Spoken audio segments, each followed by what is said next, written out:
Today, I'm going to be talking about The Bridge on the River Kwai.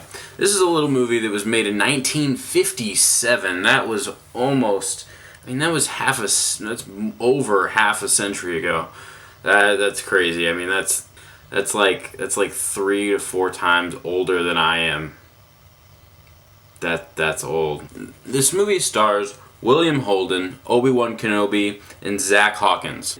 It's a movie about a group of British soldiers that get captured by Japanese soldiers in World War II, and they're forced to make a bridge. This bridge is for a train to pass over so the Japanese soldiers can transport goods and soldiers and things like that. But one man named Shears decides to make that goal a little bit more difficult. He escapes from the camp, and he goes back home, and they send him back to blow up the bridge that these British soldiers are working on. That is the premise of this movie. I got the chance to go see this on the big screen, and it was really, really cool. I was actually really looking forward to going to see this. The Cinemark near my house does weekly screenings of classic movies. Last week I got to go see Chinatown. If you watched that review, I did a review on that.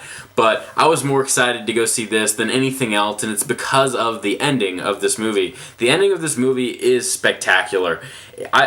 They must have cost them so much money. I think the budget was only like $3 million, but that's unbelievable. It might have just been at the time. I don't know, with inflation, I don't know how much that was back then. The ending of this movie is so good. This is a long movie though. It's about 2.5 hours. And it's a slow-paced film, so I understand if you don't like this.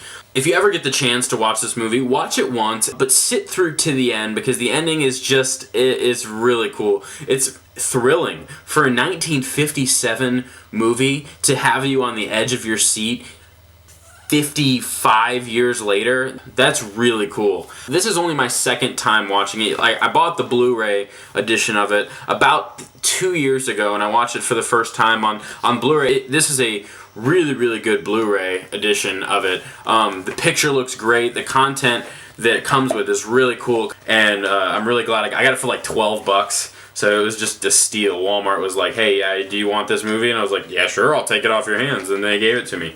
If you like Star Wars, the originals, not the remakes, Obi Wan Kenobi is in this movie. Apparently, at some point, he stopped being a Jedi in a galaxy far, far away and came back and played a British soldier in the 1940s. But Obi Wan Kenobi is awesome in this movie. He's really good. There's also a scene where a guy gets stabbed, and there was like no sound of tearing flesh like you would see in a movie nowadays, and it like stood out to me. I was like, whoa, what? No noises whatsoever, just a silent knife stab. That doesn't happen anymore. That was really weird. I don't know why. How desensitized do you have to be to expect tearing of flesh every time somebody gets stabbed in movies? Yeah. Go check this movie out. Let me know what you think. I don't think this movie's on Netflix. I know that this collector's edition is under $20. I think it's totally worth the purchase, in my opinion.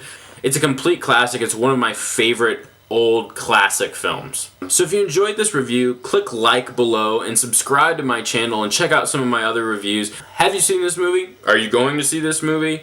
What's your favorite war film of all time? Comment below, let me know what you think. I'm going to check out The Master first thing tomorrow morning, so I'll have a review up on that tomorrow. In the meantime, go check out this classic. It's really good.